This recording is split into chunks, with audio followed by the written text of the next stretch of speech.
15 taong gulang na grade 10 student sa Maynila, pinagsasaksak ng kaklase. Patay. 10 pulis sa Angono, Rizal na nagtanim umano ng droga at nangikil pa sa sinitang criminology student, inireklamo.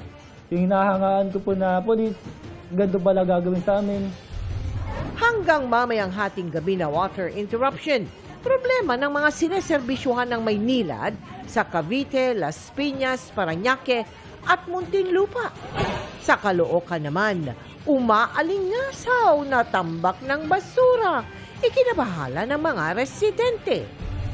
Unang rekomendasyon sa draft Senate Blue Ribbon Committee report, napakasuhan ang 3 senador na iniugnay sa flood control scandal, binago at tila pinalambot.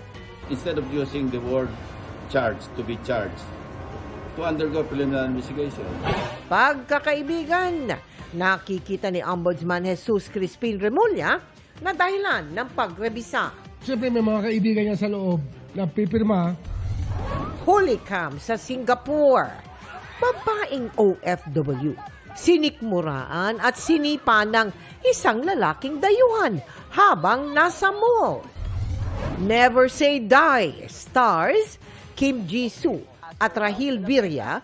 The sounds her huli cam. Papasakaya bilang news reporter, gaya ng karakter ni David Licauco na si Andrew. At kilalanin ang magkakapatid na Almazan sa upcoming series na The Secrets of Hotel 88. Ano kaya ang kanilang mga ibubunyag? This is Philippine culture. Live mula sa GMA Network Center, ito ang 24 oras. Magandang gabi po, Luzon, Visayas at Mindanao. Patay ang isang 15 anyos na grade 10 student matapos pagsasaksakin ng kanya mismong kaklase. Ang nahulikam na krimen nangyari sa likod lamang na kanilang paaralan sa Maynila. Nag-ugat umano yan sa alitan nang ipagtanggol ng biktima ang kanyang kasintahan mula sa pambabastos daw ng suspect. Nakatutok si Jomer Apresto. Pangarap talaga niya magsundalo. Ngayon, wala na yung pangarap ng anak ko. Wala na. Halos gumuho ang mundo ng 41 anyos na si Roda nang mabalitaan na wala na ang kanyang 15 anyos na anak na si alias JC. Ang biktima, 6 na beses pinagsasaksak ng kapwa niya grade 10 student sa likod mismo ng kanilang paaralan sa Baseco, Tondo, Maynila, mag-aalas 7 kagabi. Sa kuha ng CCTV, may kita pa ang lalaking kaaway niya na ilang minuto ring nag-abang sa biktima. Sa cellphone video naman, may kita ang lalaki na ilang beses itinatarak ang kutsilyo kay alias JC habang nagpapambuno sila. Maya-maya, tila na-corner ng biktima at ng kasama niya ang lalaki nakaputi pero agad ding nakatakas sa kanila. Isang lalaki nakaitim din ang may kita na tila humahawak naman sa likod ni alias JC. Tumagal lang ng ilang segundo ang away at nahinto rin naman. Pero habang naglalakad na palayo ang biktima, bigla na lang siyang humandusay sa eskinita. Ayon sa Manila Police District, naisugod pa sa ospital si alias JC pero namatay din kalaunan matapos masaksak sa bandang dibdib, tagiliran at bandang puso. Ayon sa menor de edad na nobya ng biktima na pinayagang humarap sa kamera ng kanyang nanay, nag-ugat daw ang away ng dalawa matapos siyang ipagtanggol ng biktima sa pambabastos ng sospek na ka-teammate niya sa sepak takraw. Mansari daw kasi nila noong Sabado at habang bumibili ng kape, ginugulo raw siya ng sospek na hindi ikinatuwa ng biktima. Lumipas na ang ilang araw pero mainit pa rin ang awayan ng dalawa hanggang sa nagkayayaan na sila ng suntukan sa likuran ng paaralan. Hindi lang niya inakala na sasaksakin ng teammate niyang sospek ang kanyang nobyo. Rest in peace. Tapos, sana po mahanap niya yung justice na gusto niya. Sana po managot yung mga nangbugbog sa kanya. Kasi di naman po ganung tao si JC kasi malambing po siya. Dito sa likurang bahagi ng paaralan, inabangan ng 16 anyos na lalaki ang 15 anyos na biktima. Dito rin sila nagsuntukan hanggang nauwi sa pananaksak. Natunto naman ng otoridad sa bahay ng kanyang kaklase ang sospek sa pananaksak. Habang ang kutsilyo na hiniram lang daw ng sospek, natagpuan sa basurahan ng kanilang bahay. Humingi naman ng paumanhin ang nanay ng suspect sa pamilya ng biktima. Tawad po. Hindi po napigilan ng anak ko. Nananawagan naman ang nanay ng biktima na lumutang na ang iba pang posibleng sangkot sa panggugulpi at sa nagpahiram ng kutsilyo sa kaaway ng kanyang anak. Pinagtulungan nila eh.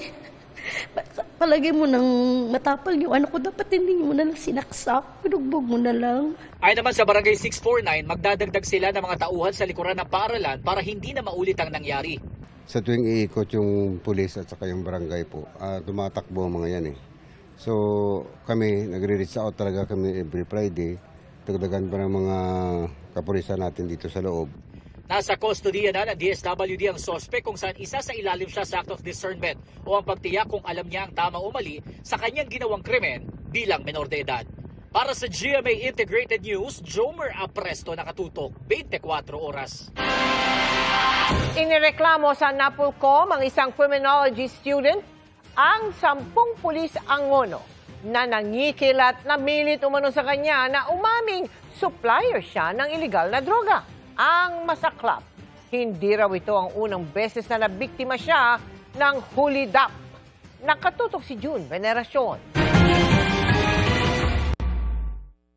Nobyembre 10 ng nagdaang taon, hinarang ng mga miyembro ng Drug Enforcement Unit ng Angono Police ang dalawang magkaangkas sa motorsiklo sa Barangay San Isidro, Angono, Rizal. Mga sangkot umano sa droga ang dalawang hinarang. Ilang minuto lang ang lumipas, isa pang nakamotorsiklo ang hinarang. Siya si Nestor Macabenta Jr. Pinilit umano siyang paaminin na siya ang supplier ng droga nang naunang naaresto na magkaangkas sa motor. Pinipilit po nila ako na ako raw po yung nagbibigay ng droga.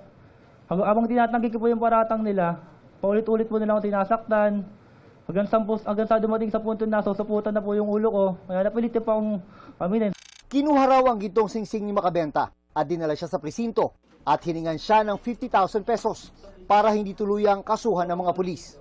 Nagpadala raw ng pera sa e-wallet ng isang pulis sa kapatid ni Macabenta, pero hindi pa rin siya pinakawalan.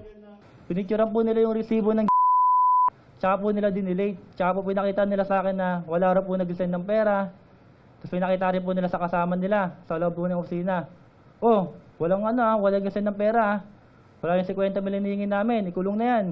Nakulong si Macabenta pero napalaya rin nung nakaraang buwan matapos ibasura ng piskalya ang reklamong isinampan ng mga pulis. Gusto ko lang po talagang mag-aral kasi ayun po yung pinangako po kay mama na lagi yung sinasabi sa akin bago po siya mamatay na anak. Mag-aral ka kasi ayun na lang yung papamana namin sa'yo. Sa totoo lang po yan, 3rd year na po ako eh. Ang kinukuha ko pong course, criminology din po. Yung hinahangaan ko po na police, ganito pala gagawin sa amin.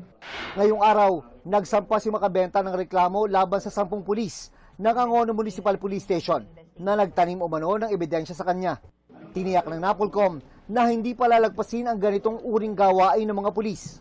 The National Police Commission means business. We will put a stop to it and we will teach these policemen the word accountability. We will teach these policemen the word justice. Pangalawang beses na raw na biktima ng hulidap si Nestor Macabenta Jr. Kung sino raw ang mga humuli sa kanya noong 2024 ay siya ring nasa likod ng iligal na pag-aresto sa kanya noong nakarang taon. Madalas daw siyang targetin dahil aminado siyang nasangkot sa droga ang kanyang ama. Kasi nung unang hinuli po yan, nung November 1 din po, 2024, pinalabas po nila yung kapatid ko nung nag-areglo po yung tatay ko ng 100,000. Sinusubukan pa ng GMA News na makuha ang panig ng mga inaakusahang pulis. Para sa GMA Integrated News, June Veneracion, nakatutok, 24 oras. Panlilihis umano sa ibang issue ang usapin ukol sa impeachment laban kay Vice President Sara Duterte ayon sa kapatid niyang si Congressman Paulo Duterte. Sa gitna niyan, inaasahang maisasalang na sa order of business sa plenaryo ang 3 reklamo laban sa bise. Nakatutok si Chino Gaston. Ngayong nakahain na sa Kamara ang 3 impeachment complaint laban kay Vice President Sara Duterte at naitransmit na rin sa tanggapan ni House Speaker Bogie D. Inaasahang maisasalang na ito sa order of business sa plenaryo. The moment it is done, yung referral to the Justice Committee after matalakay sa Rules Committee, then pwede na i-refer sa Justice Committee. At pang mangyari yan, considered na nga, deemed initiated na yan for purposes of the one-year bar rule. Pero sa gitna ng usaping impeachment laban sa Vice Presidente, may pahiwatig ang kanyang kapatid na si Davao City 1st District Representative Paulo Duterte na tila panlilihis daw ito ng issue. Tanong ng kongresista, nakalimutan na raw ba ang trilyong pisong anomalya sa flood control o sadyang pinalilimot ang issue? Noong una raw may mga investigasyon ng Independent Commission on Infrastructure o ICI pati ang Senate Blue Ribbon Committee. Pero bigla na lang daw nawala na parang bula. Sa halip nagkaroon ng tinawag niyang carefully timed impeachment spectacle ang sagutan ng Senado at ng Chinese Embassy kaugnay sa West Philippine Sea. At bigla daw lumabas ang isang dating House Speaker sa saktong oras na may inihaing impeachment complaint sa Kamara. Halata daw na ito ay panlilihis. Si Vice President Duterte naman tinanong kung sa tingin niya ay may kinalaman ng impeachment laban sa kanya sa umugong na term sharing umano sa Senate presidency sa pagitan ng kasalukuyang Senate President Tito Soto at ang balak daw nilang iluklok sa hinaharap na si Senador Loren Legarda. Nabuo ito ngayong posibleng umabot sa paglilitis sa Senado ang impeachment complaint ni Duterte. Nilinaw ng bise na wala siyang kinalaman dito. Mula naman akong nakakausap na senador sa term sharing. In fact, hindi ko na nga kinakausap yung mga senators. Kasi napapansin ko kapag merong kumakausap sa akin or tumutulong sa akin or kahit man lang nangangamusta sa akin ay binabanatan ng administrasyon. Pinafailan ng kaso, tinitreten, hinaharas. So ang nangyayari sa akin ngayon ay hindi ako makikipag-usap sa mga tao para na lang maiwas sila sa init ng ulo ng administrasyon. Ganun din sa mga senators. Para sa GMA Integrated News, Chino Gaston nakatutok, 24 oras. Bigong maisama sa order of business sa plenaryo ngayong araw ang pagtalakay sa 3 impeachment complaint laban kay Vice President Sara Duterte. Pero tuluyan ng inaprubahan ang House Committee on Justice Report na nagbabasura sa 2 impeachment complaint laban naman kay Pangulong Bongbong Marcos. Nakatutok live si Mark Salazar. Mark! Tama, Emil, inilaan nga ng Kamara ang kanilang plenaryo ngayong araw para sa isang political action. At yan ay ang ibasura ang 2 impeachment complaint laban kay Pangulong Bongbong Marcos. Sa botong 284 na yes, inaprubahan sa plenaryo ang resolusyong nagpapatibay sa Committee Report 111 ng Committee on Justice na nagbabasura sa 2 impeachment complaints laban kay Pangulong Bongbong Marcos. 8 lang ang bumoto ng no at 4 ang nag-abstain. The impeachment complaints filed against the President, Ferdinand Bongbong R. Marcos Jr. are hereby dismissed. January 19 at 22, tinanggap ng House Secretary General ang mga reklamong may kinalaman sa umano'y pag-surrender ng gobyerno kay dating Pangulong Duterte sa International Criminal Court at ang mga anomalyang may kinalaman sa flood control projects. Bagamat pumasa ang mga complaints sa sufficiency in form, bumagsak naman ito sa sufficiency in substance sa mata ng Committee on Justice. Sufficiency in substance is not measured by the volume of bare allegations and annexes that are unsubstantiated by personal knowledge and authentic records. Madam Speaker, sa pagtukoy kung may sapat na substance, laging kinikilala ng Committee on Justice ang sound discretion ng bawat miyembro rooted in their individual appreciation of facts. In these 2 complaints, malinaw po ang naging desisyon ng Committee on Justice. The substance is insufficient. Inabangan din kanina sa plenaryo kung aaksyonan na rin ba ang impeachment complaints laban naman kay Vice President Sara Duterte. Ngunit hindi ito naisama sa order of business. Dahil sa one-year bar rule ng saligang batas, sa January 26, 2027 na ulit pwedeng kasuhan ng impeachment si Pangulong Bongbong Marcos. Yang petsang yan ang eksaktong 1 year matapos ma-refer sa Committee on Justice ang impeachment na tinalakay at binasura ngayong araw. Emil. Maraming salamat, Mark Salazar. Problemado ang mga siniserbisyuhan ng Maynilad sa ilang lugar sa Cavite, Las Piñas, Parañaque at Muntinlupa dahil sa hanggang mamayang hating gabi na walang supply ng tubig. Pahirapan lalo't ang iba, hindi raw naabisuhan ng maaga. Ang paliwanag ng Maynilad sa pagtutok ni Bernadette Reyes. 65 taong gulang na si Lola Beth pero matyagang nag-iigib ng tubig mula sa water tanker. Simula kasi kaninang alas 6 ng umaga, nawala na ang supply ng tubig sa kanilang lugar sa Las Piñas. Ang abiso ng Maynilad, hanggang mamayang hating gabi sila mawawalan ng tubig. Biglang nawala kanina, buti na lang may galon ako. Na-stuck. Ang hirap po, pa isa-isa. Pa isa-isa binubuhat hanggang sa makarating sa amin. Wala kaming gagamitin maghapon, mamayang alas 11 pang gabi ang magkakaroon. Paano panluto?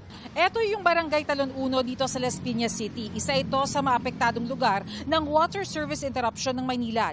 Reklamo ng ilang residente dito, hindi raw sila naabisuhan ng maaga. Kaya naman marami sa kanila ang hindi na nakapag-imbak ng tubig. Nabasa ko na rin yung text, mga late na dumating, 5:46.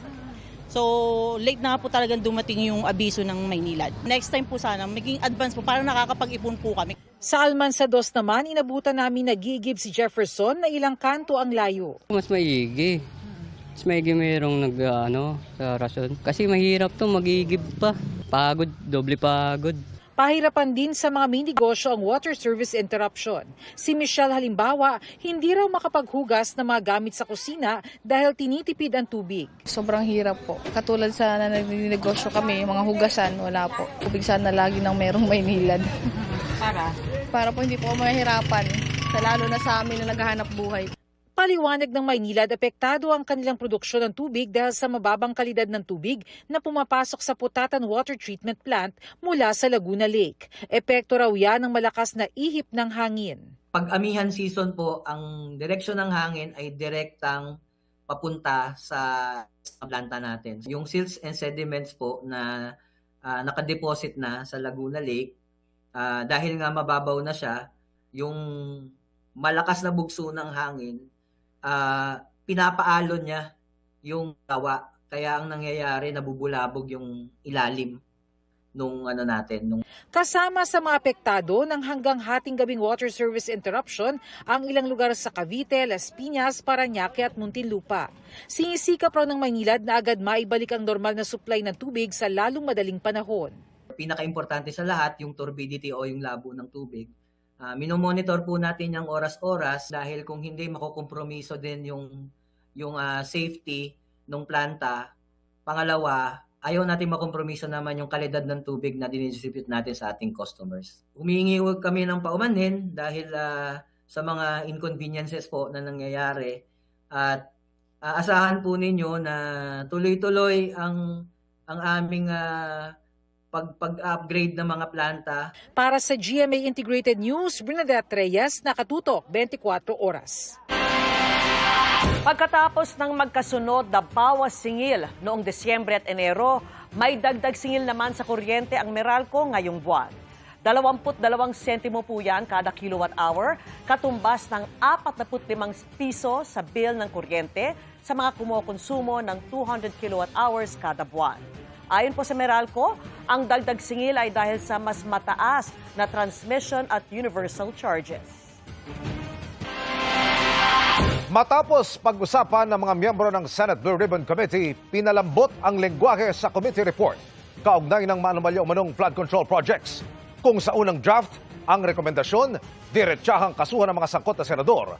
Sa pinakahuling bersyon, ang rekomendasyon, imbestigahan muna sila. Nakatutok live si Ian Cruz. Ian. Emil, kapag pinal na, inaasahang iikot kaagad ang partial committee report. Kaugnay nga dito sa flood control scandal. Binago man, Emil, ang wording nito, tiwala pa rin si Senador Panfilo Lacson na matibay at malakas ang kanilang report at susuportahan ito ng kanyang mga kapwa senador. Sa lumabas na draft ng Senate Blue Ribbon Committee report kaugnay ng flood control scandal, may rekomendasyon ng komite na kasuhan ang mga senador na sina Jingo Estrada, Joel Villanueva at Francis Escudero. Nang unang lumutang ang draft report na yan, may ilang senador na nagsabing binabawi nila ang kanilang pirma para rito. Ang draft report na ito rin ang isa sa mga itinuturing na mitsa sa pag-ugong ng umano'y kudeta sa liderato ng Senado na nauwi sa sinasabing power sharing sa pagitan ni Senate President Tito Soto at Loren Legarda. Ngayong araw, sabi ni Senate Blue Ribbon Committee Chairman Panfilo Lacson, pinalambutan niya ang ilang lengguwahe sa rekomendasyon sa paghimok ng kanyang mga kasamahan sa mayorya. My own colleagues in the majority, nagsuggest sila, baka naman pwedeng isopen natin, na hindi masacrifice yung intent. Hindi mababago yung substance. At imbes na irekomendang kasuhan, in-specify na lang namin na salit na instead of using the word charge, to be charged, to undergo preliminary investigation, to undergo fact-finding investigation, to undergo case build-up, yung mga ganon. Pag sinabing charge, ito yung nagtumama sa sensitivity ng ibang mga kasama namin na pag-charge. Pag-isipin ng mga tao, china-charge na sa korte. So yung tatlong senador, hindi na to be charged, but to undergo PI. PI. Yun din naman talaga yung ibig sabihin doon sa hindi naman namin pwedeng i-recommend sa court na i-charge sa court kasi only the DOJ and the Ombudsman are authorized to file the information for any person to be charged before the court, di ba? So kinurek lang namin yon. Pagtitiyak ni Lacson, wala raw kinalaman sa minorya at sa sinasabing Senate coup ang paglambot ng lengguwahe ng rekomendasyon. Did it have something to do with minority na hindi raw nagustuhan yung... Nothing to do with the minority kasi hindi pa namin nakausap yung minority. Nothing to do with the supposed coup against the SP? Wala. So di naman ba ibig sabihin na nag-weaken yung recommendation ng Ribbon Committee? No. Alright. But sir, to be clear undergo PI on plunder and graft, yung tatlong senador. Marami. Merong direct bribery, merong plunder, merong malversation, merong violation ng anti-graft, may violation ng ethical standards. Bukod kina Escudero, Villanueva at Estrada, kasama rin sa irerekomendang sumailalim sa preliminary investigation sina dating Senador Bong Revilla, dating Ako Bicol Party List Representative Zaldico at dating Caloocan Representative Mitch Cahayon Uy. Recommended for PI din ba sir si dating Speaker Romualdez? Hindi ko matandaan kung kasama siya sa ano. Sir, si PBBM po, babalikan po malayo na kasi impeachable officer ang presidente. Na-dismiss na nga yung impeachment complaint. Tiwala si Lacson, makakakuha siya ng 11 lagda mula sa mga kapwa senador na kailangan para maaprubahan ang committee report.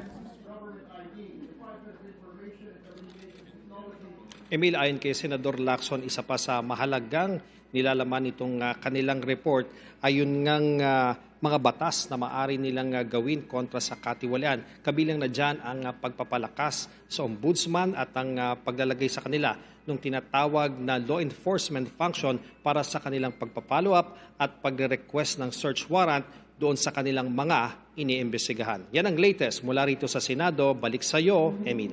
Maraming salamat, Ian Cruz.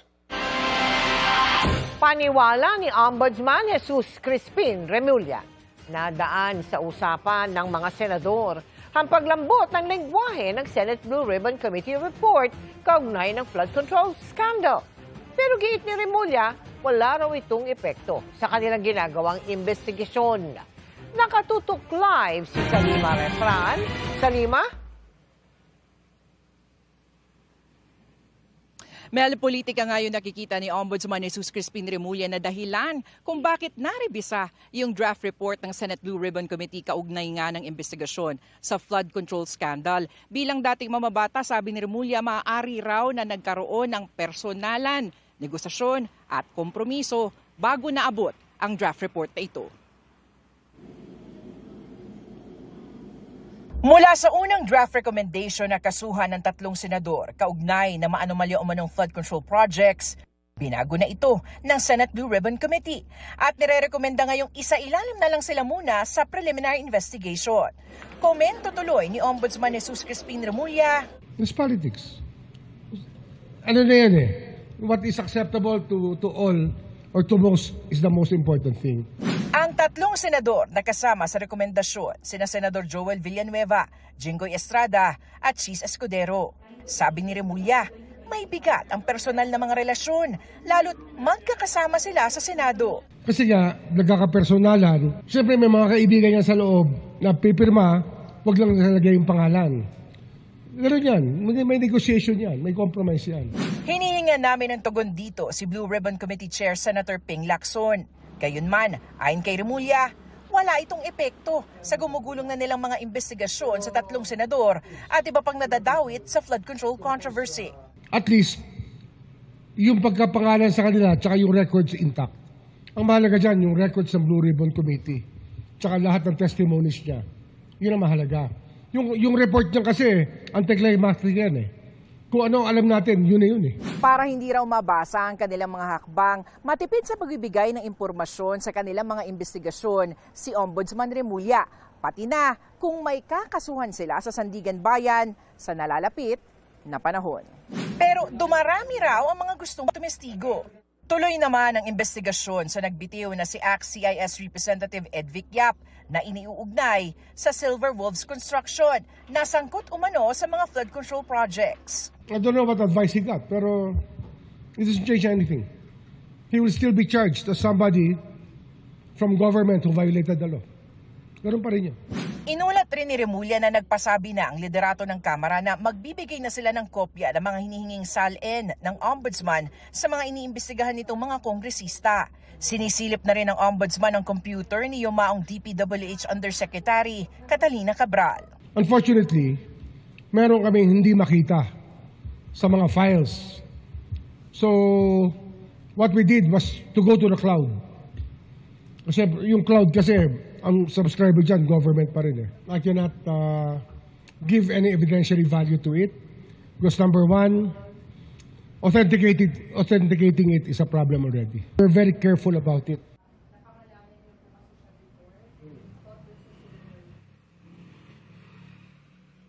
Mel, nandirito sa Baguio City si Ombudsman Remulla at mga opisyal ng Office of the Ombudsman para sa kanilang strategic planning session at para pag-usapan kung paano papalalakasin ang pag-usig sa mga tiwali sa pamahalaan.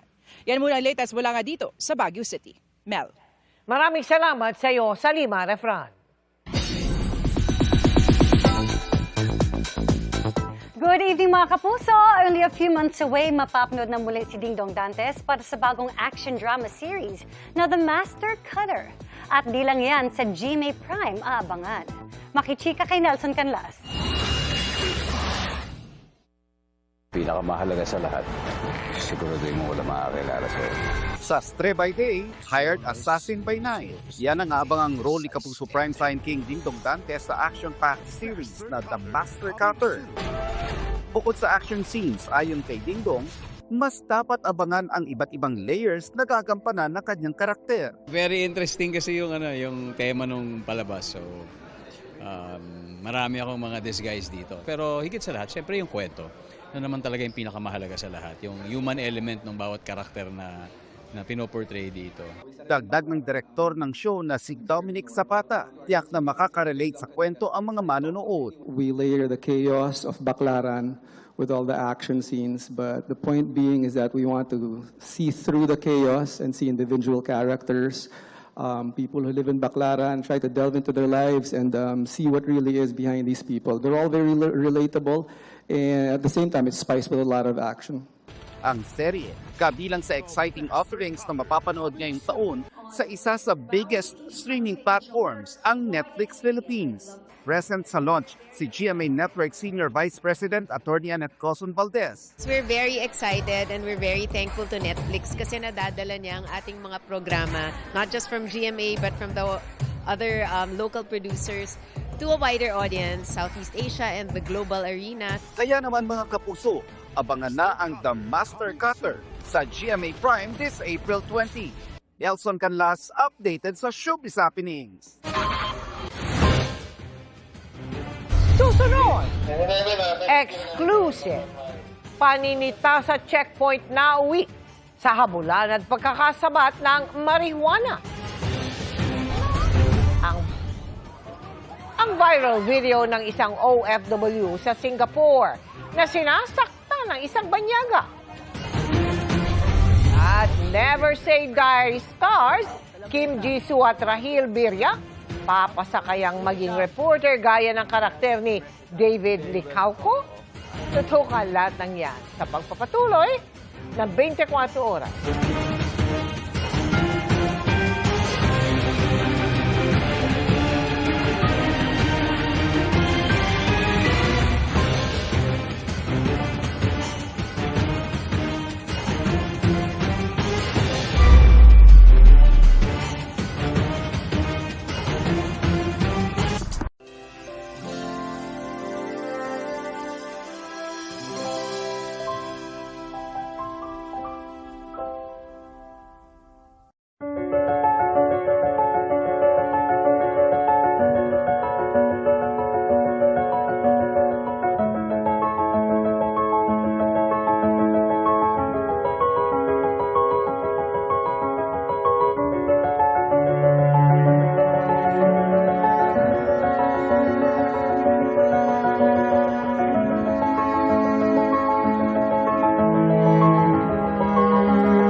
Marami kasi ako mga coverage na ako lang mag-isa. Mula sa Afghanistan, sa Iraq, base militar ng Amerika. Recently, dito lang sa Egypt. Ako rin yung nagdadala ng aking sarili mga gadget. Kapag dumarating na itong barko ng BIFAR na may kargang krudo. Dumadaan yung mga mangis na Pilipino. Pagpapakita kung gaano katindi yung aming dedikasyon sa pagbabalita na isa sa mga katangian ng GMA Integrated News.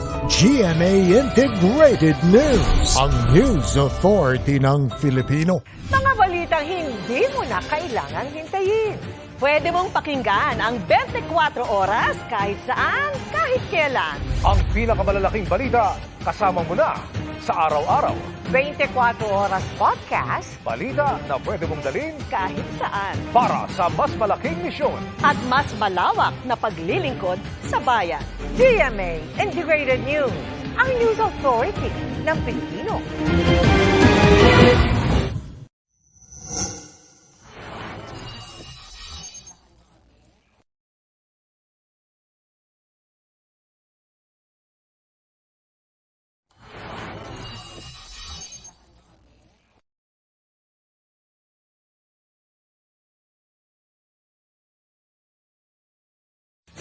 Ang real-time na balita, mapapanood rin sa GMA Integrated News live stream.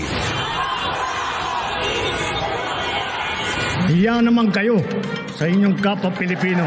Para sa taong bayang gutom sa balita, bubusugin namin kayo sa bawat live stream. Kaya mag-subscribe at follow na sa aming YouTube channel at Facebook page. Dahil ang bawat Pilipino may karapatan sa napapanahong balita.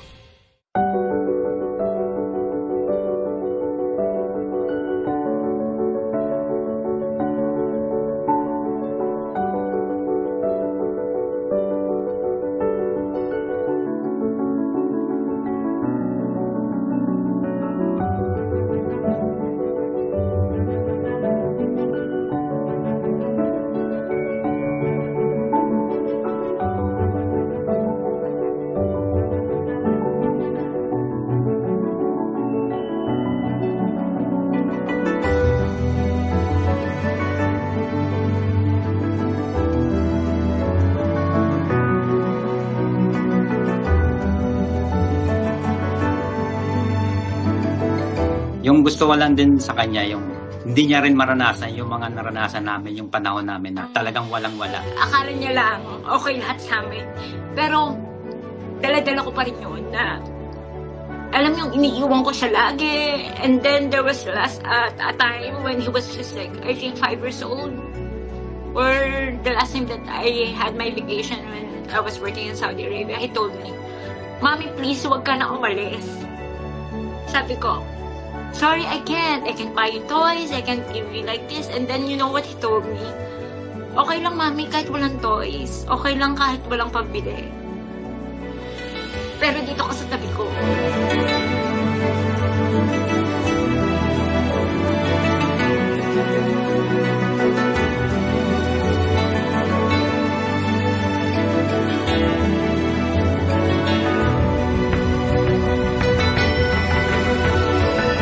Parang sa lahat nga ng occasion, like graduation. Yeah. Oh, yeah. Kami laging hindi kami nakakita. Yeah, I remember the graduation that I only attended to him was during high school. And that was quick pa kasi I had to go to report to work. So after graduation, we don't have time to have dinner.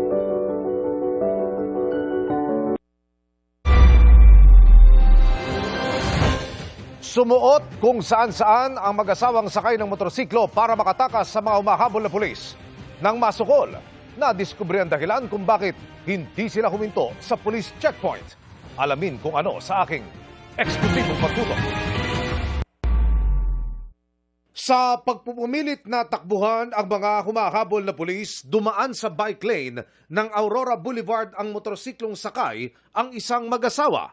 Sabay pasok sa innermost lane ng kalsada at kumanan ulit patungo sa bike lane. Pero bago dumating sa boundary ng San Juan at Santa Mesa, Maynila, hindi na ito nakabanti pa at naharang na sila ng mga pulis. Ang mag-asawa, unang sinita sa police checkpoint dahil sa hindi pagsusuot ng proper footwear habang nagmomotorsiklo. Sa halip na siya yuminto para makapag-cooperate sa kapulisan natin, ay pinarurot niya yung motorsiklo niya. So ito pong pulis natin, agad siyang hinabol. At nang masabat, dito na nadiskubre ng mga pulis na may sinisikreto ang mag-asawa kaya tila mailap sa kanilang paninita. Noong una po, ang sabi nila ay nagmamadali sila dahil may emergency daw po yung kanilang anak. Nakita rin namin yung isang itim na supot doon sa kanyang bag. Nung tinanong po namin siyang maigi, doon na siya medyo nanginginig. Sa loob ng supot, tumambad ang hindi bababa sa 50,000 pesos na halaga ng marijuana. Marami kasi dahil ang timbang nito, yung mga 30 grams mahigit. So baka pwede niyang ibenta pa. Ayon sa suspect, may celebration lang, sir. Kaya nagkaroon ng ganong senaryo para sa handaan lang ba, bisita. Sana bigyan ng pangalawang pagkakataon, sir, para sa ano rin, may anak rin kasi ako, sir. Ngayon lang din naman nangyari yun, sir. Hindi naman po talamak gumamit. Para sa GMA Integrated News, Emilio Sumangil, nakatutok, 24 oras. Umalingasaw naman ang problema sa tambak na basura sa isang bahagi ng Caloocan. Bukod sa perwisyong dulot nito sa mga residente, nakaabala pa sa mga dumaraang motorista. Nakatutok si Marisol Abduraman. Nilalangaw na nga, umaalingasaw pa ang amoy ng mga basurang ito na nagkalat sa kalsada sa Sangandaan, Caloocan City. Ang mga dumaraan nakamask o nagtatakip ng ilong. Mabaho po. Buti natitiis niyo po. Dumadaan lang naman po Ewan ko po yung mga taga rito. Lalo na sila. Bakit wala? Hanggang ngayon, wala pang rak ng basura. Paano na lang ang mga nakatira mismo sa lugar? Ayan po, perwisyo. Ang residenteng si Melita, nag-aalala na raw sa kalusugan ng kanyang pamilya. Lalo't Sabado pa sila nagtitiis sa amoy ng tambak na basura sa tapat ng kanilang bahay. Hanggang sa loob po ng bahay namin, pumapasok yung baho. Kami senior, tapos yung mga bata po, kung magkasakit kami, lalo naman po kami kawawa. Ipinarating na raw nila ang reklamo sa page ng mayor pero wala raw naging tugon. Nakikiusap ako, pinicturan ko po, tapos isinend ko po sa kanya yan. Pati po dun sa konsehala namin, nakikiusap po ako, humingi ako ng tulong. Sa ngayon, tumatambay muna sila sa ibang lugar. Ang ibang residente naman, dumidiskarte rin para hindi ganung maamoy ang masangsang na amoy. Nagsasara pa ng pinto para lang po makakain ng maayos. Kasi grabe yung amoy pagka sumasabay yung truck paglabas. Bukod sa masangsang na amoy, inukupan na rin ng mga basurang ito ang 2 lane ng bahagi ito ng kalsada dito sa Sangandaan. Perwisyo ang dulot niyan pati sa mga dumaraang motorista. Isa na lang yung linya namin eh. Kaya nagiging traffic dito eh. Ang estudyanteng ito naman, tiniis na lang ang masangsang na amoy at naglakad na mismo sa tambak ng mga basura para lang iwas disgrasya. Agad ipinaabot ng GMA News sa lokal na pamahalaan ng Caloocan City ang problema at nangakong aaksyonan ang mga tumambak na basura. At nang balikan nga ng GMA News ang lugar, bandang 3:00 kaninang hapon, hinakot na ng Caloocan City Environmental Management Department ang mga basura.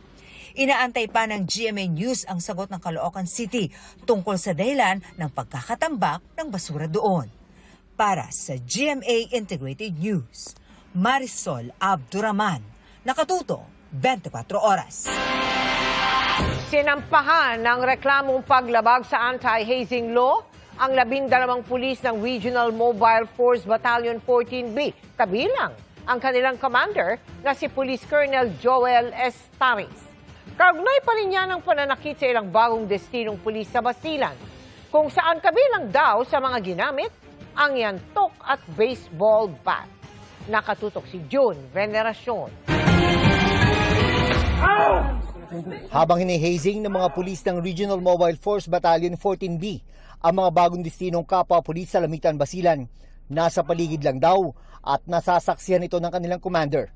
Dahil dito, kasama sa 12 pulis na sinampahan ng reklamong paglabag sa anti-hazing law ang commander ng Regional Mobile Force Battalion 14B na si Colonel Joel Estaris. Ang anti-hazing law po, hindi lamang po ito patungkol sa physical o personal na pagsali o pag-i-inflict ng harm. By virtue of his position, yung Executive Order 226 ay nasasaklaw na siya sapagkat wala siyang ginawa sa mga ginawa ng kanyang mga tauhan.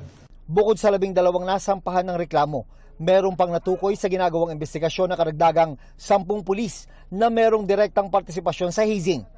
Lahat silang 22 ay kasalukuyang nasa restrictive custody. Kabilang daw sa mga ginamit sa hazing ang yantok at baseball bat. Pinagpapahinga ng 1 linggo ang mga biktimang pulis bago sila mag-report sa kanilang unit. Pero wala naman daw sa kanila ang nasa malubhang kondisyon. Base din po sa medical certificate na natanggap natin, 96% ng mga may medical certificate at yung may mga hematoma, contusions, ay galing po sa lower extremities po yung kanilang mga contusions at hematoma. At 4% lang po yung may mga tama o may mga hematoma sa upper extremities, halimbawa po sa mukha. Bukod sa PNP, may ginagawa ring sariling investigasyon ang National Police Commission. Tiniyak nito na may mananagot, mababa man o mataas ang ranggo.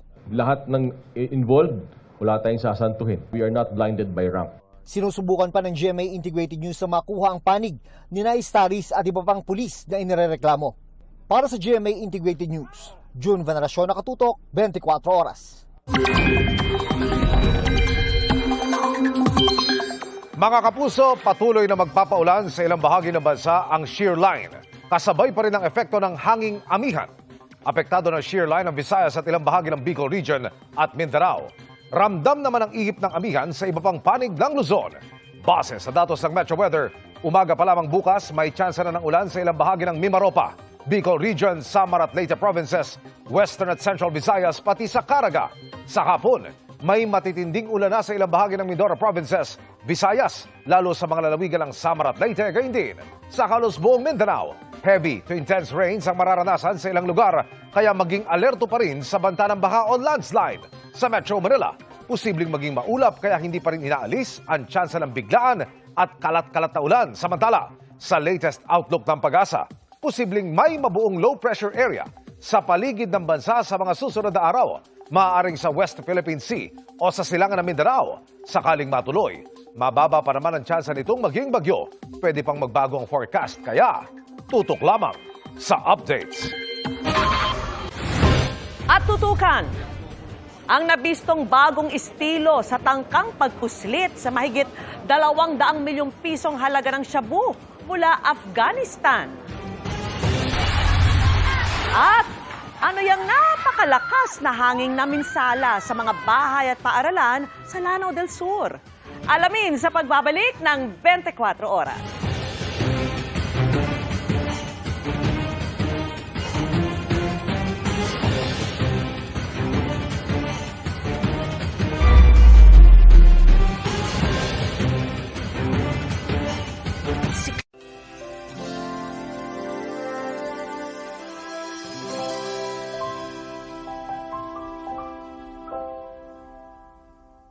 Kami ang Team Totoo.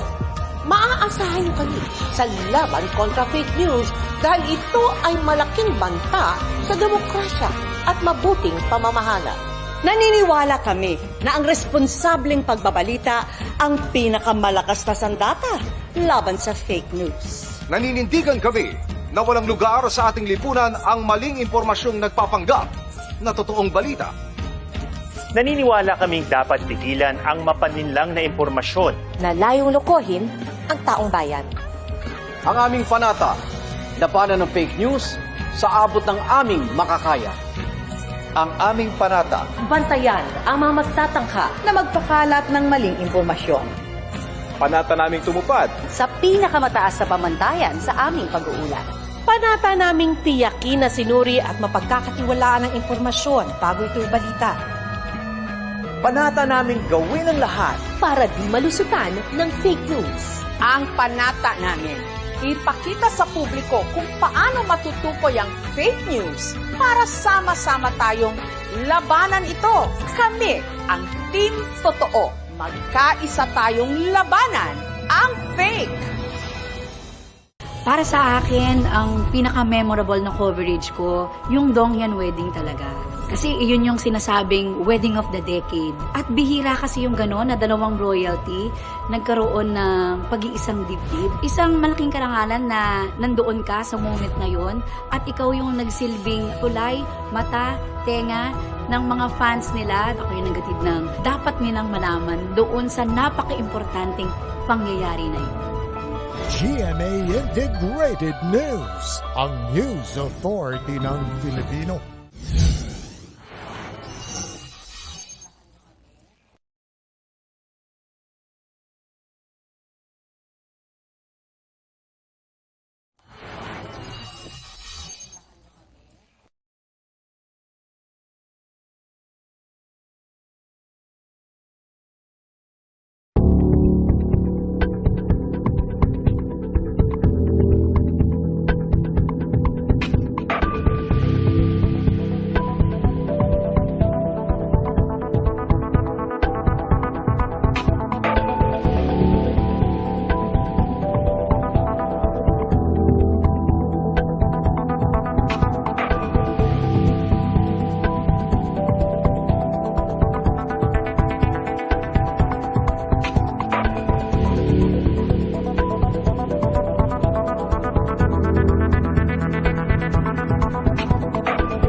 Sinira ng napakalakas na hangin ang mga kabahayan at paaralan sa Taraca, Lanao del Sur.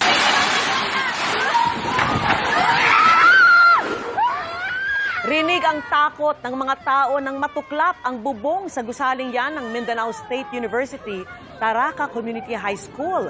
Kita rin ang paglipad ng mga yero na mula sa ibang kabahayan. Umabot sa 15 bahay ang nasira ng malakas na hangin.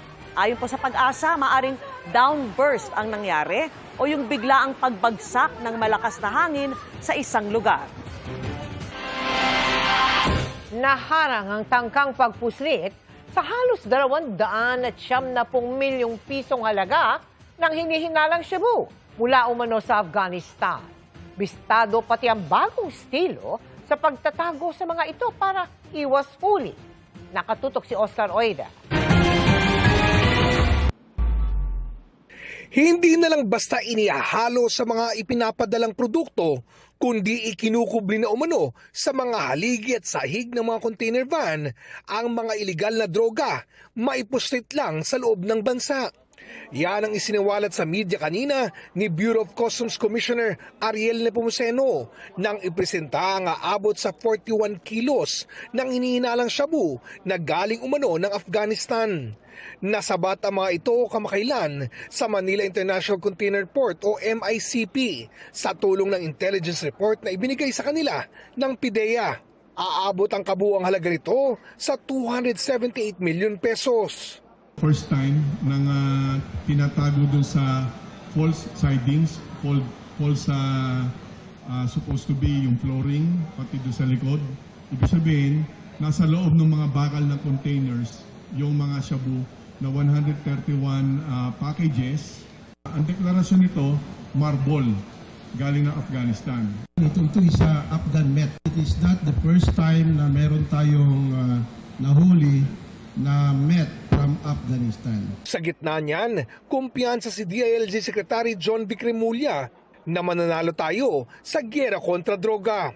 The solution to the drug problem is not killing people. It is these kinds of operations which solves the problem, which lowers crime, which makes the people's lives better. Ayun ang point namin dito. Pwede naman magtrabaho na hindi pinapatay yung maliliit na tao. Pagtitiyak naman ng BOC at PIDEA, magpapatuloy ang mahigpit na koordinasyon ng mga ahensya upang patuloy na mapigilan ang pagpasok ng iligal na droga sa bansa. Nagpapahanap ako kung ano pa yung mas makabago pa, na mas madaling makakita ng organic or chemicals o meaning, lalong-lalo ng mga illegal drugs, makikita sa x-ray kagad yun with AI capabilities. Para sa GMA Integrated News, Oscar Oida, nakatutok, 24 oras. Pamahal ng pamahal ang lokal na bigas dahil lean season o kokonti lamang ang ani ng palay. Ayon sa Department of Agriculture, pati suggested retail price ng imported na bigas maaari ring tumaas dahil mahal ang palitan ng piso at dolyar. Nakatutok si Maki Pulido.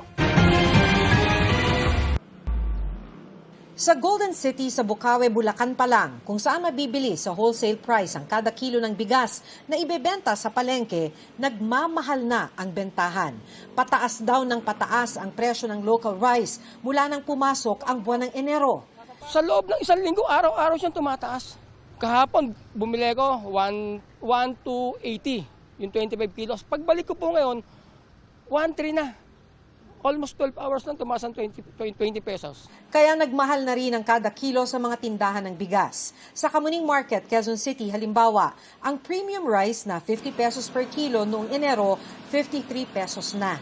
12 pesos naman ang itinaas ng regular milled. Mula 40 pesos, ngayon 52 pesos per kilo na. 56 pesos per kilo na ang well-milled mula sa 45 pesos. Lean season ang Enero at Pebrero, sabi ng Department of Agriculture, o kaunti lang ang ani ng palay. Sabi ng DA, inaasahan namang bababa uli ito sa anihan sa Marso. Pag ganitong panahon, medyo mataas talaga yung farm gate ng palay, which is good for our farmers. Sana, sabi ng ilang magsasaka sa Nueva Ecija, hindi bumaba ang farm gate price ng palay. Nung nakarang tag-ulan, ang ani namin 70 per hektarya. Ang presyo naman 10 piso. Kaya nalubing-lubing kami ng nakaraan. Ngayon, maasa kami sana'y tumaas ang presyo. Kung mahal ang local rice, umaasa ang mga rice retailer na makapagbenta sila ng murang imported rice. May maximum suggested retail price kasi ito na 43 pesos per kilo.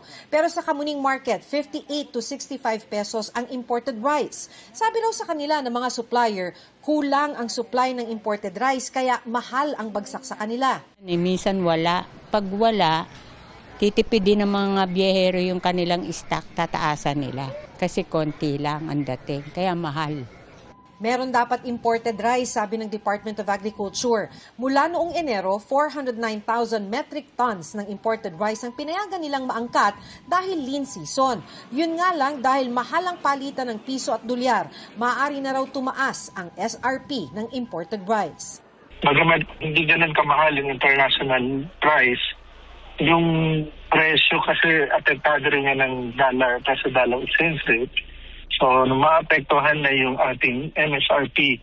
Siyam ang miyembro ng pamilya sa bahay ni Lola Estrella. Para magkasya, minsan ilulugaw na lang nila ang bigas. Mula noon hanggang ngayon, sabi niya, mahal na presyo pa rin ng pagkain ang idinaraing nila. Unahin muna namin yung mga bata bago kaming mga matatanda. Kung ano sobra doon sa mga bata, pagkakasya na namin. Para sa GMA Integrated News, Maki Pulido, nakatutok, 24 oras. Pumanaw na po si dating House Speaker Jose De Venecia Jr. sa edad na 89. Kinumpirma yan ng kanyang may bahay na si Congresswoman Gina Perez De Venecia sa isang social media post. Nagsilbi si De Venecia ng 7 termino bilang kinatawan ng Pangasinan. Sa 5 niyang termino, umupo siya bilang House Speaker. Siya ang principal author ng mga mahalagang batas gaya ng Basis Conversion and Development Act, Build, Operate, Transfer Law at New Central Bank Act. Co-founder din siya ng partidong politikal na Lakas Christian Muslim Democrats o Lakas CMD. Susunod na, huli cam, babaeng OFW, sinaktan ng lalaking banyaga sa Singapore. At ang nasagip na critically endangered species sa Palawan na isa rin sa most trafficked mammal sa buong mundo. Kuya Kim, ano na? Dito lang sa 24 oras.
Excellence recognized on the world stage. A seasoned professional, full of authority and charisma. From the bottom of my heart, a huge thank you. All around the world, we cover stories that make us angry, sad, triumphant, and glad. But our job as journalists is to harness all these emotions and turn them into positive action. Do everything possible to turn in the best work and be grateful every day. Congratulations, Vicky Morales, AIB Presenter of the Year. Na ipararating ko dun sa iba't ibang ahensya ng gobyerno, yung mga hinaing, yung mga kinakailangan ng taong bayan at may pahahatid ko sa kanila yung serbisyong totoo, serbisyong may puso. GMA Integrated News, ang news authority ng Filipino. Huwag mahuhuli sa balita online. Join the millions of users of GMA News online app worldwide. Get the latest news, access exclusive stories, watch video reports and live stream, all in one app. Go to Apple App Store or Google Play Store. Search for GMA News. Look for the official app by GMA Integrated News and GMA New Media. Install and get started. From news to lifestyle to sports, we've got everything for you. Huwag pahuli sa balita. GMA News online app. Balitang maasahan. Nasa kamay mo na. Sa ating mga kapuso, sa mga susunod na taon pa, alam niyo po, ang Pilipinas po ay talagang madalas daanan ng bagyo. Meron tayong average na nasa 19 to 20 na bagyo kada taon. Sa Philippine Area of Responsibility, hindi lang po bagyo bagyong umiira, minsan may kasabay pa yan. Meron pang mga shear line. So sabay-sabay, meron tayong intense thunderstorms, meron tayong ITCZ, amihan, ayan yung habagat, nagpapaulan po yan dito sa atin. At iba pang weather systems na posible pong magdulot din ng pinsala dito sa iba't ibang bahagi ng ating bansa. So dapat talagang tayo po ay maging handa. Kaya dapat nakamonitor din po tayo at make sure po na yung information na ating minomonitor or sinishare ay verified or tama. Kailangan po natin na magtulungan para po maging maayos yung pagbibigay natin ng information. Lalo na nga kapag ganitong disaster preparedness ang ating pinag-uusapan, kailangan po yung tamang impormasyon lamang yung ating ma-share para hindi po tayo mag-create ng confusion at syempre panic sa ating mga kababayan. Sa susunod na taon mga kapuso, ay panatilihin po ninyo ang pagiging informed sa ating weather condition. Araw-araw po yan, hindi lang po tuwing may bagyo.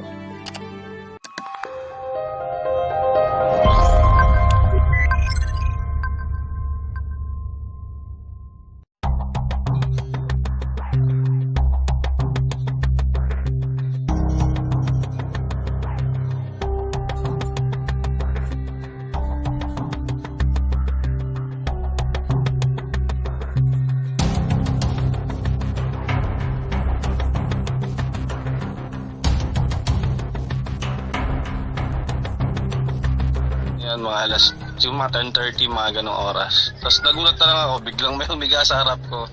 Inunahan kami, tapos sabi ko sa asawa ko,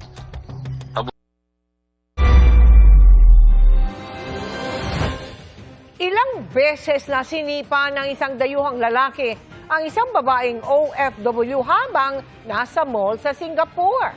Nahuli kami yan sa pagtutok ni JP Soriano. Sa videong ito na viral sa social media, nakikitang nag-uusap ang lalaking ito at isang babae sa isang kilalang mall sa Singapore. Maya-maya, makikita sa video na biglang sinipa ng lalaki ang babae sa tagiliran. Nabuwal ang babae na isa palang OFW sa Singapore, pati na rin ang nanipang lalaki. Bumangon ang lalaki, sinipa muli sa ulo ang OFW, pero nakailag ang babae.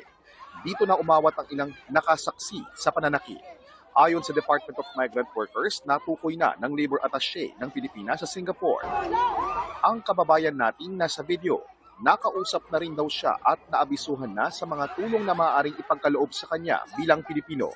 Nag-uusap na yung ating Migrant Workers Office Labor Attaché in Singapore at saka yung worker. But sa ngayon, inaalam pa natin yung exact cause ng pangyayari. And of course, medical assistance is the most basic there. So kung pangangailangan ng medical assistance. And then of course, yung filing of a complaint, our lawyer will stand ready to help her. Naikwento na raw ng OFW ang pangyayari sa Labor Attaché ng Pilipinas sa Singapore. Pero hindi raw ito maidedetalye sa publiko ngayon. Gayunpaman, wala raw puwang ang anumang uri ng pananakit lalo na sa ating mga kababayan abroad. It's assault, physical assault, diba? It's a crime anywhere in the world. So especially in Singapore. So we definitely are looking into it and taking the necessary legal action. Aabot sa mahigit 200,000 Pilipino ang nagtatrabaho sa Singapore. Karamihan mga household service workers, pero dumarami na rin ang mga skilled at professional workers sa mga nakalipas na taon. Para sa GMA Integrated News, ako po si JP Soriano. Nakatutok 24 oras. Magkaiba ang posisyon ng dalawang miyembro ng 1986 Constitutional Commission na bumalangkas sa konstitusyon kung anong degree ng magkakaanak ang dapat ituring na political dynasty. Pinagtalunan din kung ang mga political dynasty nga ba ang pinagmumulan ng katiwalian. Nakatutok si Tina Panganiban Perez. Malinaw sa 1987 Constitution na bawal ang political dynasties. Pero sa issue pa lang kung second degree o fourth degree of consanguinity and affinity ang batayan, magkaiba na ang posisyon ng dalawang miyembro ng 1986 Constitutional Commission na bumalangkas sa konstitusyon. On the degree of relationship, it is submitted that 2 degrees is best suited to dismantle the grip of political dynasties, which are mostly in the provincial level. And 2 degrees is doable and easier to implement on the part of the COMELEC. I am for 4th degree, successive and simultaneous, and I am for its application at the national, local, and especially at the bayan, at the barangay level. Isa lang ang isyong ito sa mga pinagdebatihan kanina sa pulong ng House Committee on Suffrage and Electoral Reforms. Kung i-implement natin yung 4th degree of consanguinity and affinity, ay napaka-imposible po yung implementation. Baka po yung COMELEC ay maging family court sa paghahanap ng relationship. We can have a rule where the first to file will be recognized. There has to be a rule on that. And if you put a very strict penalty, you are not only disqualified for that election, but also for, let's say, for the next 3 elections, then everybody will be afraid and they will follow. What if we amend the SALN law and require as an additional disclosure that all government officials covered by SALN, which is pretty much all of us, include a family tree? That is also, to me, a good way of detecting conflict of interest. Pinagtalunan din kung ang mga political dynasty ba ay pinagmumula ng katiwalian. Is corruption always correlated with political dynasties? With due respect to my colleagues here, especially my student here, Professor Tihanki, no? Should political dynasties be regulated? Yes, until such time when changes in the political system and electoral systems are undertaken. Medyo matagal na po kasing retired din si ma'am, no? So hindi po siya na-update, no? Right now there's an ongoing study po na naipresent na ni Professor Rollin Tusalem ng Arkansas State University, PhilAm, on the relationship of the flood scandal. Ang title po ng study niya is Flooded with Corruption, in which he correlated the ongoing flood control scandal with dynastic concentration. No? Meron pong correlation, no, na tinatawag. Hindi lang mga eksperto ang balak konsultahin ng Kamara tungkol sa anti-political dynasty bills. Iikot ang House Committee on Suffrage and Electoral Reforms sa iba't ibang probinsya para malaman ang posisyon dito ng mga ordinaryong mamamayan. Target ng komite na magsumite ng panukalang batas kontra political dynasties sa darating na Marso. Para sa GMA Integrated News, Tina Panganiban Perez, nakatutok 24 oras. Magandang gabi mga kapuso. Ako po inyong Kuya Kim na magbibigay sa inyo ng trivia sa likod ng mga trending na balita. May iba't ibang uri ng hayop ang nasagip sa magkahiwalay na rescue operation sa loob at labas ng bansa. Sa Palawan, may nailigtas na lamang dagat mula sa illegal trade. Habang sa Thailand, may tinangkang ipuslit na bayawak na galing pa raw sa Pilipinas. Isang Thai na pasahero galing Pilipinas ang hinarang kamakailan sa Suvarnabhumi International Airport sa Thailand. Matapos na may nadiskubre sa kanyang dalang maleta, isang buhay na dagang bukid, pati na bayawak. Ang mga nasabat na hayop, protected wild species. Kaya ang smuggler, inuli. Ang kasong ito ay maaring may kaugnayan daw sa transnational smuggling network. Samantala, dito naman sa bayan ng San Vicente sa Palawan, ang nasabat kamakailan ng PCSD o Palawan Council for Sustainable Development, iba't ibang pinagbabawal na yamang dagat. Kabilang sa mga buhay na isda kanilang nasabat, ang 26 na suno o leopard coral grouper. Ito ay tinitrade ng buhay. Meron kasi sa Palawan na live fish industry kung saan nai-export yung ating mga suno palabas ng Palawan papunta sa ibang bansa. Pero mga suno raw na kanilang mga nasabat, oversized pala. Ang inaalaw lang natin according sa PCSD admin order ay 32 centimeters hanggang 47.5. Yan lang yung allowed na size para i-trade. Hindi man sila, kaya nga nagkaroon tayo ng issue on overharvesting at saka yung overfishing. And this is highly regulated sa Palawan Council for Sustainable Development. Pinagbabawal natin yung juveniles na mahuli as well as yung spawning populations.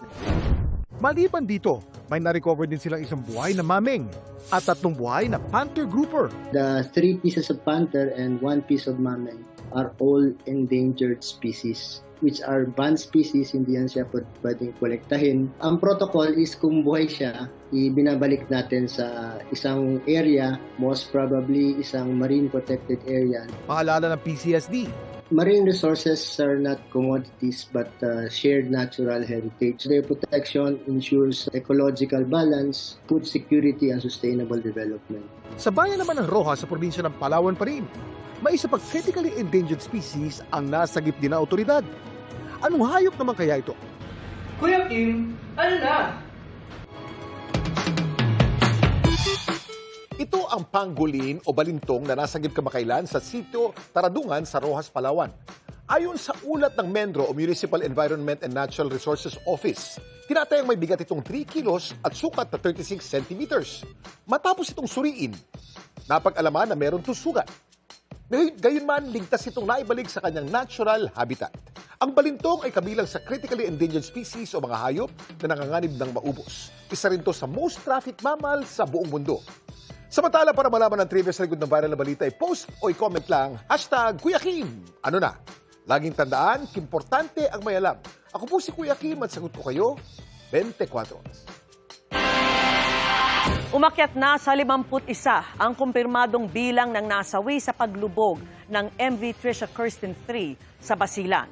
Yan po ay matapos ma-recover ng Philippine Coast Guard ang 5 pang bangkay sa pagpapatuloy ng kanilang operasyon sa Balok-Balok Island ngayong araw. Ayon sa PCG, agad dinala ang mga ito sa Zamboanga City Port para alamin ang pagkakakilanlan. Nananatili naman sa 316 ang bilang ng mga survivor. Naglayag ang MV Trisha Kirsten at lumubog sa dagat na sakop ng Basilan noong January 26.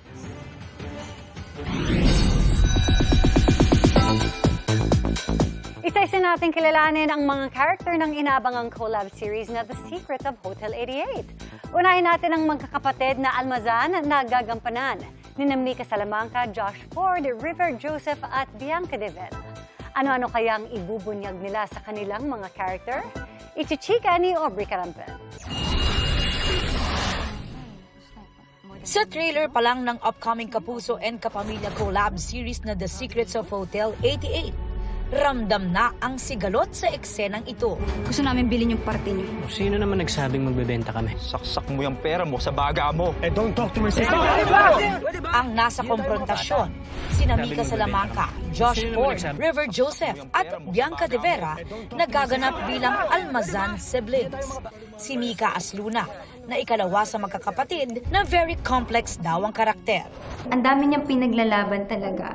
And may part dito na minsan siguro hindi na maintindihan kung saan siya nanggagaling. Pero kasi dahil nga sa mga past na trauma niya, kumbaga, the more na papanoorin mo yung series, the more na mas maiintindihan mo kung saan siya talaga nanggagaling, kung bakit siya galit na galit. Very new naman for Josh ang role na si Justin, na black sheep, pero protective sa kanyang mga kapatid. I wanted to understand Justin's character muna talaga. Kung bakit ba siya ganun, bakit siya basigulero. Si River naman ang gumaganap na panganay na si Leon, na very challenging din. Ako sa totoong buhay, ako po yung bunso. So dito naman ako yung kuya. So medyo, I had to learn rin kung paano ba maging isang kuya.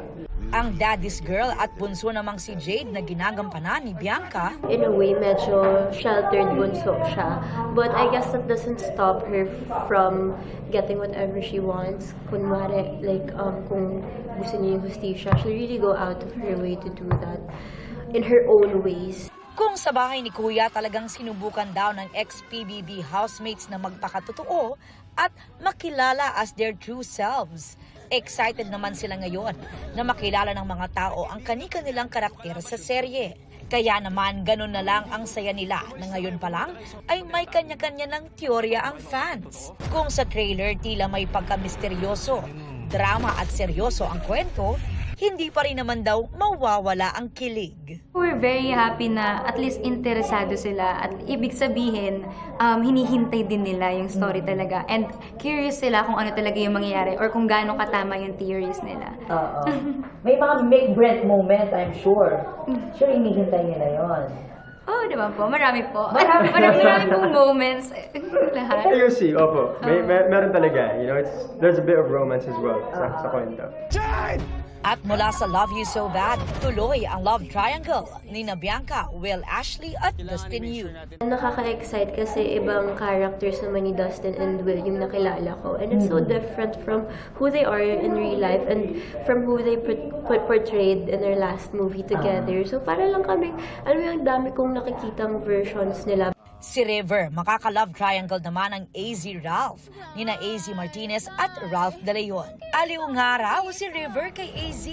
Hindi ko alam kung umaarte ba to o siya ba to. So, but then, I think since I was able to becoming duos with AZ, we became friends. When we got to set, when we were right in front of the camera, for me, it was easy Makikilala pa natin soon ang iba pang cast ng The Secrets of Hotel 88 na collaboration ng GMA Network at ABS-CBN Studios na ipalalabas na sa GMA Prime simula March 2, 9:35 p.m. at to be streamed sa iWant. Aubrey Carampel, updated sa showbiz happenings. Huwag palampasin! Ilang turista pumunta malapit sa crater ng Bulkang Taal kahit bawal. At Never Say Die stars Kim Jisoo at Rahil Birya, papasa kaya maging reporter gaya ng character ni David Licauco? Tutukan lahat ng yan sa pagpapatuloy ng 24 oras.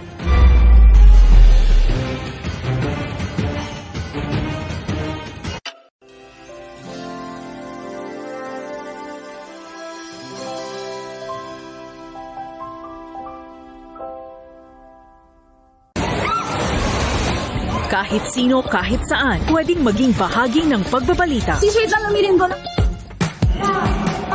Maging mapagmasid, i-share ang kwento gamit lang ang cellphone mo. Stop, Lord! Uy, nagkaprak yung nanay! Ito ang iba't ibang paraan para mag-submit ng mga video at litrato. Tandaan, always use #YouScoop. I-like at i-follow ang official page. Kwentong totoo, kwentong kapuso. YouScoop Plus. Importante nga atong mahatod ang mga kasayuran sa komunidad. Kinahanglan nga kita anda maminaw. Kanunay nga magpaniid sa mga panghitabo sa atong palibot. Samtang nga kita nagpangita sa kamatuoran. GMA Integrated News, ang News Authority ng Filipino. Kami ang Team Totoo. Maaasahan nyo kami sa laban kontra fake news dahil ito ay malaking banta sa demokrasya at mabuting pamamahala. Magkaisa tayong labanan ang fake. Sa bawat proyekto ng pamahalaan, bawat pisong inilaan nararapat lamang bantayan. Saan nagsisimula ang korupsyon? Sa mga flood control project. Mula sa flood control project hanggang sa mga pagdinig, nangunguna ang GMA Integrated News. Masinsinan ang pagsusuri, nagbabantay, naninindigan. 80 na ako eh! Araw-araw baha! Puro magnanakaw. Ito ang Bantay Kaban ng Bayan mula sa GMA Integrated News, ang News Authority ng Filipino.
Iniimbestigahan ng Philippine Coast Guard District Southern Tagalog ang pagpunta ng 4 na banyagang turista malapit sa crater ng Bulkang Taal noong linggo. Nadiskubre ng mga otoridad na nag-hire ng bangka ang mga turista para makalapit sa crater at makakuha ng mga larawan. Paalala ng mga otoridad. Ang Taal Volcano Island ay isang permanent danger zone dahil sa patuloy na phreatic explosions at volcanic earthquakes. Paliwanag daw ng may-ari at operator ng bangka. Hindi nila alam na bawal pumasok sa bahaging iyon ng Taal Volcano. Napagalaman ding hindi rehistrado ang bangka sa Philippine Coast Guard. Ininspeksyon ni Department of Public Works and Highway Secretary Vince Dizon ang mga pampublikong infrastruktura sa Iligan City na napinsala ng bagyong Basyang. Kasama ang opisyal ng lokal na pamahalaan ng Iligan, pinuntahan ni Dizon ang Tubod Bridge at Panuliran Bridge. Ayon kay Dizon, inanod ng malakas na ragasan ng tubig ang Panuliran Bridge at tinamaan din ng flood control. Target umanong makapagpatayo ng temporary steel bridge para may madaanan ng mga residente habang nagpopondo para sa permanenteng tulay.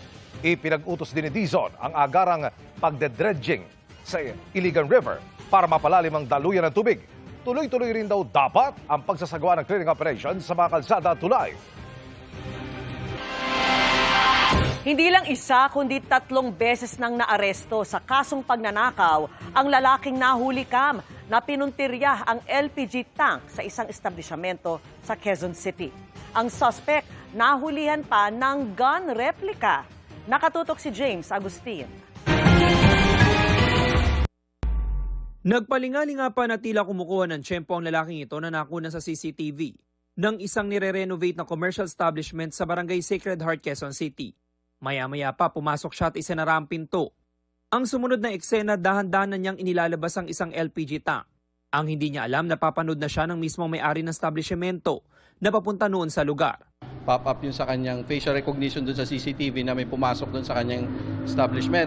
And then, immediately tumawag siya sa barangay at sa ating kapulisan dito sa station din that resulted doon sa pag-responde naman doon sa area.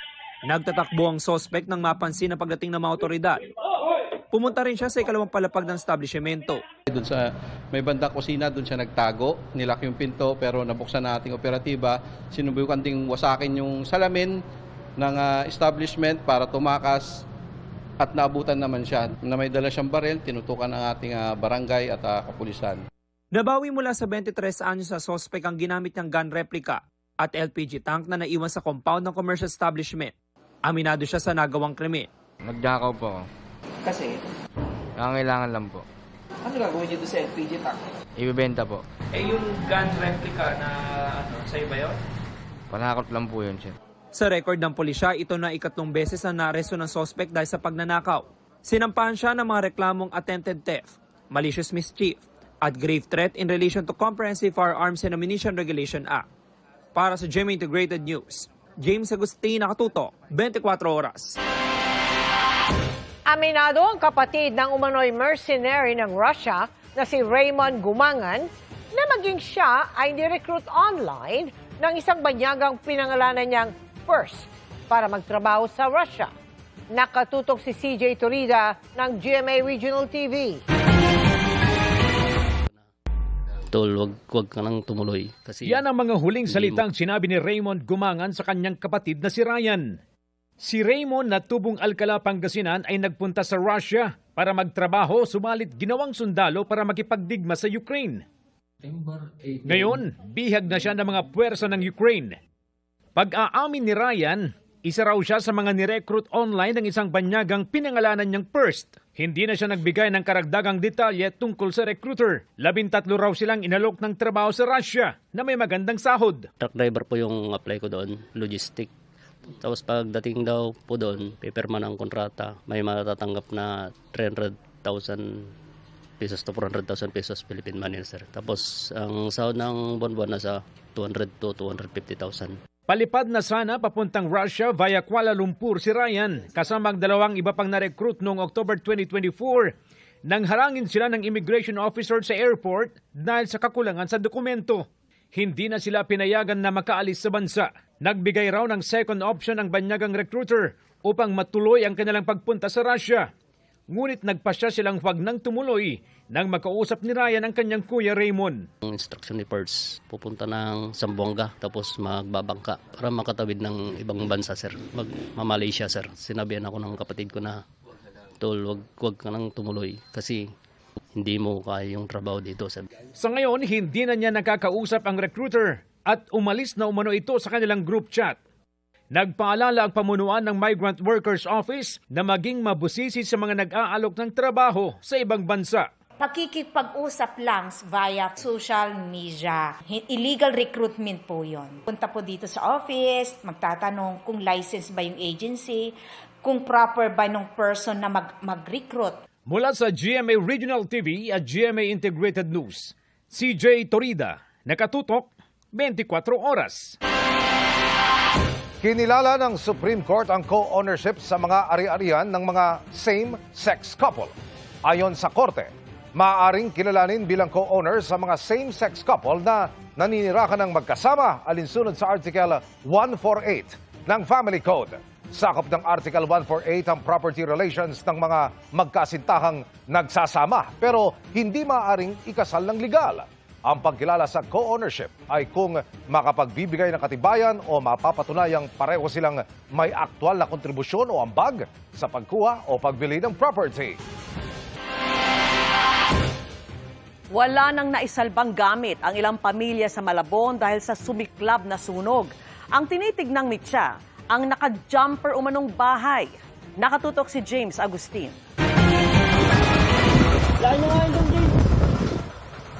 Kasagsagan ng himbing ng tulog ng mga residente na sumiklab ang sunog sa barangay Maysilo, Malabon City pasado alas 3 sa madaling araw kanina.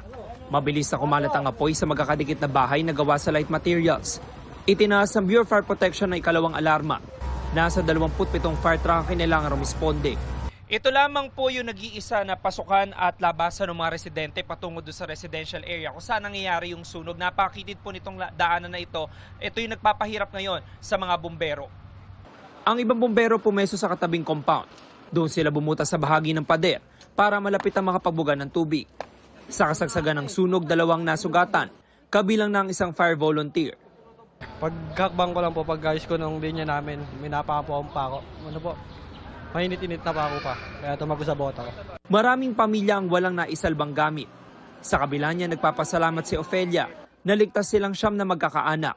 Narinig na lang po namin na na sumisigaw na yung mga tao. Paglabas po namin, nakita ko po yung sunog sa gitna, mataas na po yung apoy, kaya nagsigawan na rin po kami para yung ibang tao makalabas na rin po. Si Oreta naman iilang dokumento lang ang nadala sa bilis ng pangyayari. May pumutok po, doon na lang po kami nagising. Yung pala, malakas na nga po eh. Ito yung nasisunog, may tabing bahay, sunod sa amin na po. Tapos ang dami nga po pumapatak ng mga, yung para pong lona, pumapatak. Sobrang hirap po talaga. Kasi naranasan na po namin nung una, tapos yun na mararanasan uli po namin. Napula ang sunog matapos ang halos 2 oras. Ayon sa BFP, natupok ang 60 bahay. Apektado ang tinatayang 80 pamilya. Nagsimula raw ang apoy sa ikatong palapag ng isang bahay, pero masusi pa nilang iniimbestigahan ang sanhi nito.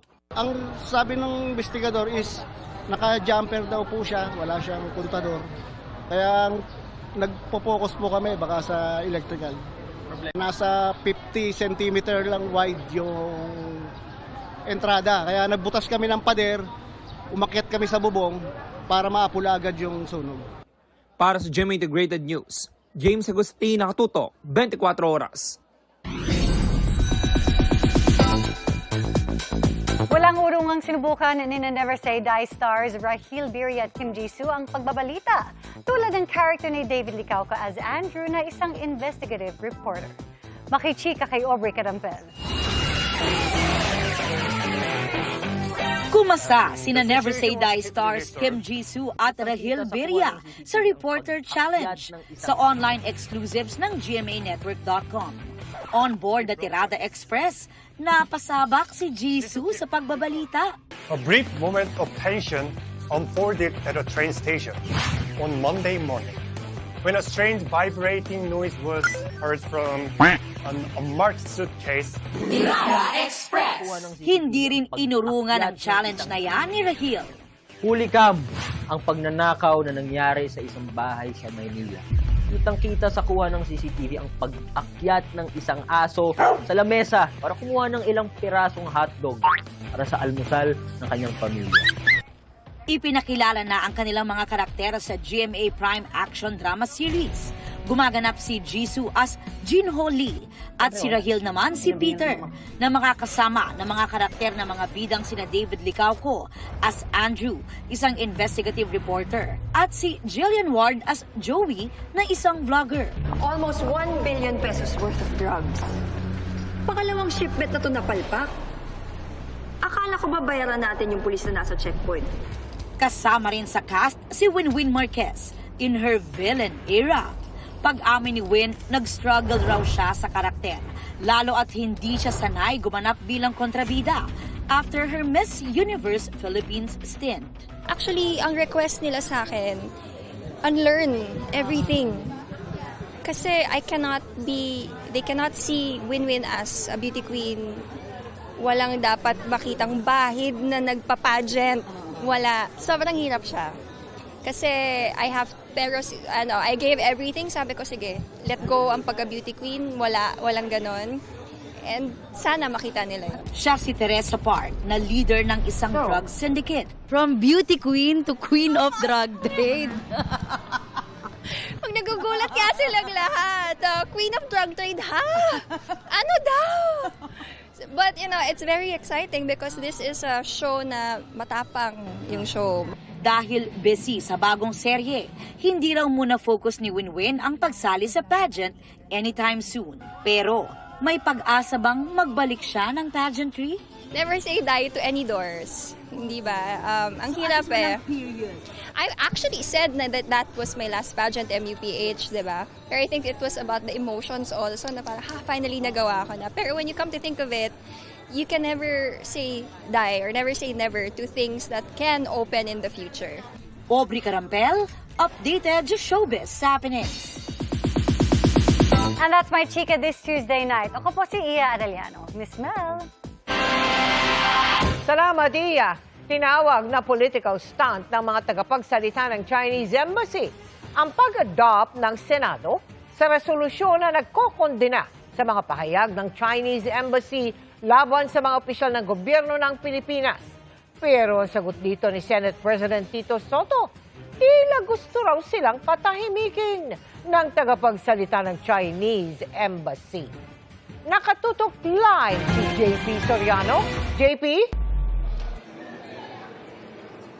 Pero Mel, sa talumpati ngayon ni Chinese Ambassador to the Philippines, Ching Chuen, ay sinabi niyang panahon na para magkaroon ng mas seryosong dialogue ang Pilipinas at China sa gitna nga na hindi pagkakaunawaan ng dalawang bansa sa South China Sea o West Philippine Sea. Sabay sabi Mel na let's sit down and talk, ani Ching. Pero sa parehong talumpati, Mel, sinabi ni Ambassador Ching na hindi rin daw mag-aatubili ang China na pumalag sa mga anay patuloy na magkakalat ng fake news sa China.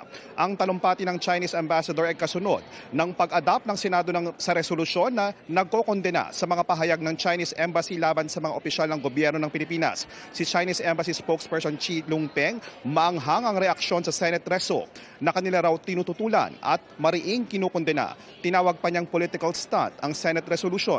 Sabi pa niya, kahit gaano karaming resolusyon ang ipasa ng mga mambabatas, hindi nito mapapahina ang kanilang paninindigan na labanan ng mga umano'y malisyosong kilos laban sa China. Sagot dito ni Senate President Tito Soto, tila gusto raw silang patahimikin ng tagapagsalita ng Chinese Embassy. Sinabi raw ng Chinese Embassy spokesperson na sinisindak ng mga senador ang mga Chinese diplomat, habang ito raw ay walang galang naman kung makapagsalita laban sa kanila. Aniya, respect begets respect. Sinubukan namin kunin ang panig ni Ambassador Ching ukol sa mga sagutan ni Soto at ng Chinese Embassy spokesperson, pero hindi siya nagbigay ng pahayag sa ngayon. Kabilang sa mga bisita sa nagaganap na pagtitipon ngayon si First Lady Liza Araneta Marcos, ilang ambassadors ng mga kaalyadong bansa ng Pilipinas gaya ni Japanese Ambassador to the Philippines Endo Kazuya, at pakinggan po natin ang bahagi ng pahayag ng Chinese Ambassador sa Pilipinas ngayong gabi. Let's sit down, let's talk, let's find ways to manage differences. So this year, the Philippines serves as ASEAN's chair So both China and the Philippines, we all hope that we can speed up consultations on the what we call COC, Code of Conduct in the South China Sea. So reaching that agreement would lay a solid foundation for managing maritime differences.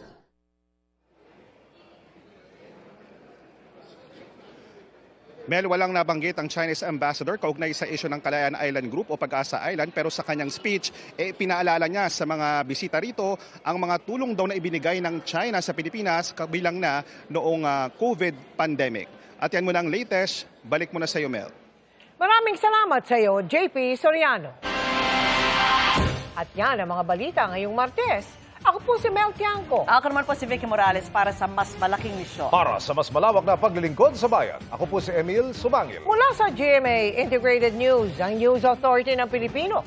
Nakatuto kami 24 oras.